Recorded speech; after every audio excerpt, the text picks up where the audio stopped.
예수님과 사도들은 마지막 날에 나타날 특징으로 광범위한 속임과 많은 거짓 선지자들이 나타날 것을 반복해서 경고하셨습니다. 지난 수십 년 동안 우리는 이런 경고가 현실로 드러나는 것을 목격해 왔습니다. 왜 수백만 명의 크리스천들이 이 거짓 선지자들과 모조품 부흥에 속고 있습니까? 그리고 왜 그렇게 많은 설교자들이 부도덕과 탐욕에 빠져들고 있습니까? 다음은 잭프린이 생각하는 주요 원인입니다. 첫째, 오늘날 대부분의 그리스도인들은 신약 성경이 가르치는 것을 신중하게 듣지 않습니다.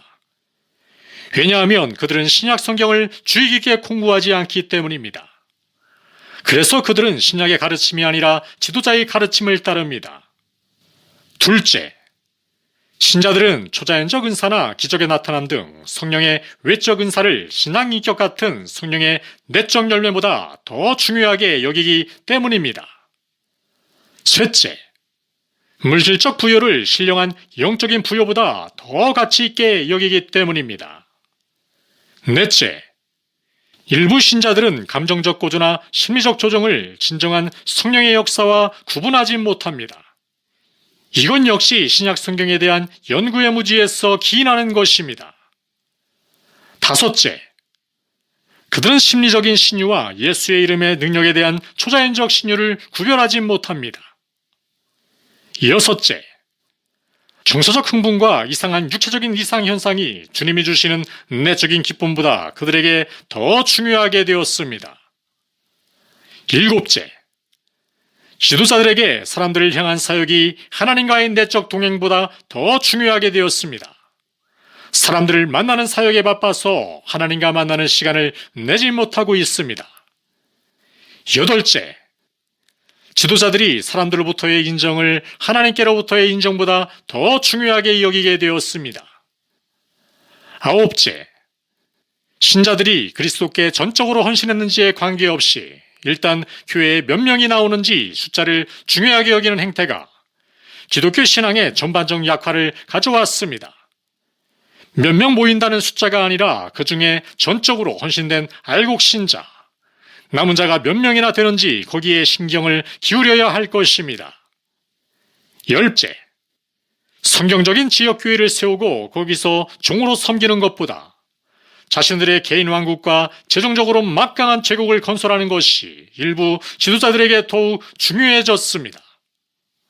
예레미야 6장 13절, 이는 그들이 가장 작은 자로부터 큰 자까지 다 탐욕을 부리며 선지자로부터 제사장까지 다 거짓을 행함이라.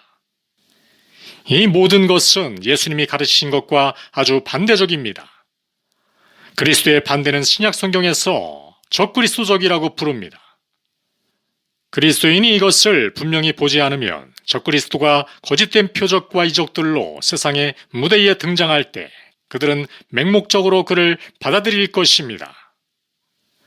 닐 앤더슨의 책에 보면 신약 성경에 적그리스도가 나오는 구절에는 그 전후에 반드시 기사와 표적이 함께 나온다라고 지적했습니다.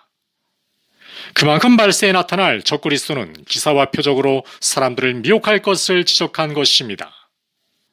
데살로니가 후서 2장 9절로 10절, 악한 자의 나타남은 사탄의 활동을 따라 모든 능력과 표적과 거짓 기적과 불의의 모든 속임으로 멸망하는 자들에게 있으리니 이는 그들이 진리의 사랑을 받지 아니하여 구원함을 받지 못함이라.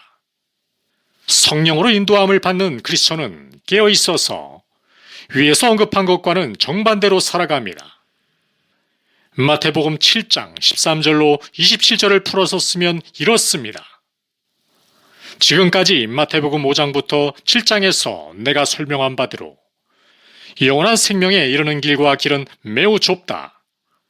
그러나 거짓 선지자가 와서 그 문은 좁지 않고 그 길은 넓다고 말할 것이다. 그들을 조심해야 한다. 너희는 그들의 신앙 인격적 열매를 관찰함으로써 그들을 식별할 수 있다. 그들은 자유롭게 성을 내며 분노를 조절하지 않으며 이성에 대한 욕정을 절제하지 못하며 돈을 사랑하며 세상 사람들과 똑같이 물질적인 부여를 추구할 것이다. 그들은 내가 산상수훈에서 설교한 것처럼 설교하지 않을 것이다. 오히려 그 반대로 설교할 것이다.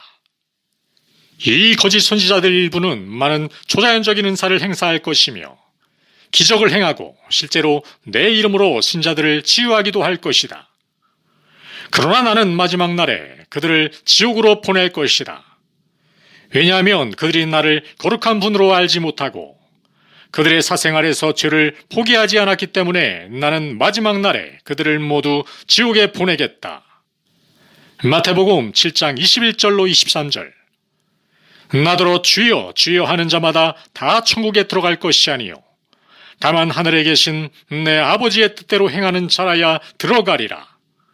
그날에 많은 사람이 나더러 이르되 주여 주여 우리가 주의 이름으로 선지자 노릇하며 주의 이름으로 귀신을 쫓아내며 주의 이름으로 많은 권능을 행하지 아니하였나이까 하리니 그때에 내가 그들에게 밝히 말하되 내가 너희를 도무지 알지 못하니 불법을 행하는 자들아 내게서 떠나가라 하리라. 내가 결코 영원히 흔들리지 않을 바위에 교회를 건축하고 싶으면 내가 너에게 지금 말한 모든 것을 주의해서 지켜야 한다. 내가 내게 명한 모든 것을 내 사람들에게 가르쳐라. 그러면 나는 항상 너와 함께 할 것이고 내 권세는 언제나 너를 뒷받침할 것이다. 그러나 내가 하는 말을 듣기만 하고 행하지 않으면 내가 세운 것은 사람들 눈에 크고 굉장한 교회처럼 보일지 모르지만 언젠가는 무너질 것이다. 마태복음 7장 26절로 27절. 나의 이 말을 듣고 행하지 아니하는 자는 그 집을 모래 위에 지은 어리석은 사람 같으리니 비가 내리고 창수가 나고 바람이 불어 그 집에 부딪힘에 무너져 그 무너짐이 심하니라. 그렇다면 이 마지막 날에 어떻게 흔들리지 않는 반석 위에 굳건한 교회를 세울 것입니까? 첫째, 우리는 마태복음 5장부터 7장의 산상복음 설교를 끊임없이 해야 하며 끊임없이 그대로 살아내야 합니다. 둘째, 우리는 옛 언약 아래서가 아니라 새 언약 아래서 살아야 합니다. 이를 위해 우리는 두 언약의 차이점을 분명히 알아야 합니다. 우리는 또한 새 언약을 설교해야 합니다. 고린도후서 3장 6절. 그가 또한 우리를 새 언약의 일꾼 되기에 만족하게 하셨으니 율법 조문으로 하지 아니하고 오직 영으로 함이니 율법 조문은 죽이는 것이요 영은 살리는 것이니라. 신자가 오늘날 심각한 죄에 빠질 때 그들은 또한 같은 죄에 빠진 구약 신자들의 예를 들면서 스스로를 정당화합니다. 그러나 그들은 사역이 끝날 때까지 승리하고 순결하게 살았던 바울 같은 신약의 인물의 모범을 잘 인용하지 않는데요.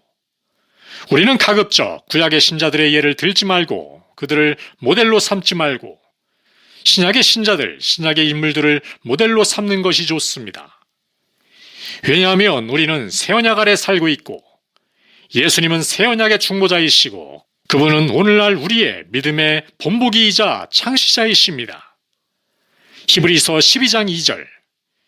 믿음의 주요 또 온전하게 하시는 이인 예수를 바라보자.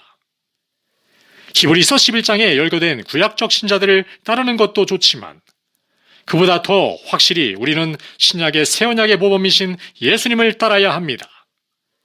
히브리서 11장과 12장을 연결해서 보십시오. 11장에서는 수많은 믿음의 조상들이 나옵니다. 구약적 믿음의 영웅들입니다. 그러나 정작 히브리서 저자가 말씀하고 싶은 것은 11장의 구약의 인물들을 따르라는 소리가 아니라 12장의 신약의 새 언약의 예수를 따르라입니다. 한번 들어보시겠습니다. 히브리서 12장 1절로 4절. 이러므로 우리에게 구름같이 둘러싼 허다한 증인들이 있으니 모든 무거운 것과 얽매기 쉬운 죄를 벗어버리고 인내로써 우리 앞에 당한 경주를 하며 믿음의 주요 또 온전하게 하시는 이인 예수를 바라보자.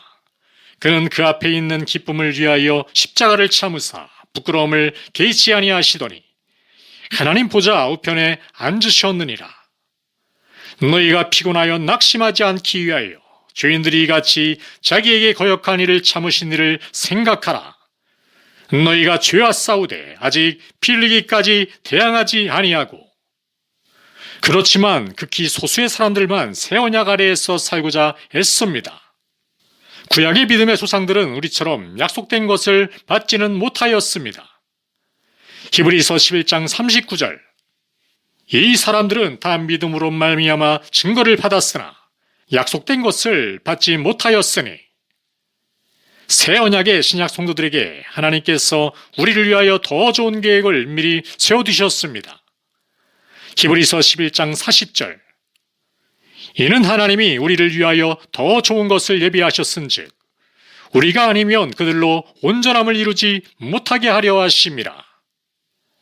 하나님이 우리를 위하여 더 좋은 것을 예비하셨은즉 그것은 새 언약으로 하나님 나라의 복음으로 성령의 인도함 아래서 하나님과 친밀히 사귀고 동행하며 예수님이 앞서가신 발자취를 따라서 사는 것입니다. 설교자들이 보지 못하는 것은 구약의 성도들이 오늘날 우리의 직접적 모범이 아니라는 것입니다. 어떤 간접적 모범이 될 수는 있겠습니다. 구약의 여러 인물들 가운데서도 우리는 예수님의 그림자를 발견할 수 있습니다. 그러나 우리는 실체인 신약을 제껴놓고 그림자인 구약만 쳐다봐서는 안 됩니다. 이 은혜의 시대에 우리에게 훨씬 더 많은 것이 주어졌습니다. 누가복음 12장 48절 알지 못하고 맞을 일을 행한 종은 적게 맞으리라. 무릇 많이 받은 자에게는 많이 요구할 것이요 많이 맡은 자에게는 많이 달라 할 것이니라. 새 언약 아래 사는 신약 성도들은 책임이 더욱 무겁습니다. 예수님은 새 언약의 중재자이십니다. 히브리서 9장 15절 이로 말미암아 그는 새 언약의 중보자시니 이는 첫 언약 때에 범죄한 죄에서 속량하려고 죽으사 부르심을 입은 자로 하여금 영원한 기업의 약속을 얻게 하려 하심이라. 히브리서 12장 24절 새 언약의 중보자이신 예수와 및 아벨의 피보다 더 나은 것을 말하는 뿌린 피니라. 중간에서 우리에게 소개하신 분이십니다. 사탄은 교활한 적입니다. 우리가 깨어있지 않으면 말세에 유행하는 미혹에 나 자신이 당할 수 있습니다. 우리의 구원의 안전은 신약 성경의 가르침에 순종하고 경건한 지도자의 인도에 복종하는 데 있습니다. 자칫 방심하면 설교자나 신자나 위에서 열거한 10가지 미혹에 자기도 모르게 빠져들 수 있습니다. 그러므로 항상 주님 앞에서 우리의 얼굴을 먼지와 티끌 가운데 두도록 합시다. 그때 사도 요한처럼 계시를 받을 것입니다. 우리가 겸손해지면 은혜를 받아 승리자가 될 것입니다. 베드로전서 5장 5절 젊은 자들아 이와 같이 장로들에게 순종하고 다 서로 겸손으로 허리를 동이라. 하나님은 교만한 자를 대적하시되 겸손한 자들에게는 은혜를 주시느니라. 그래서 은혜를 받으면 승리할 수 있게 되는 것입니다. 반대로 교만하면 은혜를 받지 못하고 패하기 십상입니다. 그리고 성령께서 하나님의 말씀을 통해 우리 자신에 관련된 진리를 말씀하시면 감동하시면 우리는 완전히 정직하게 그 말씀의 지적을 받아들이며 진리를 사랑하여 구원받아야 합니다. 자기 자신의 모든 죄로부터 말입니다. 데살로니가 후서 2장 10절 불의의 모든 속임으로 멸망하는 자들에게 있으리니 이는 그들이 진리의 사랑을 받지 아니하여 구원함을 받지 못함이라. 이 구절을 뒤집어 말하면 진리를 사랑하면 구원을 받고 멸망을 면한다는 것입니다. 진리를 사랑하면 우리는 말세에 성행하는 모든 속임에서 하나님의 보호를 받게 될 것입니다.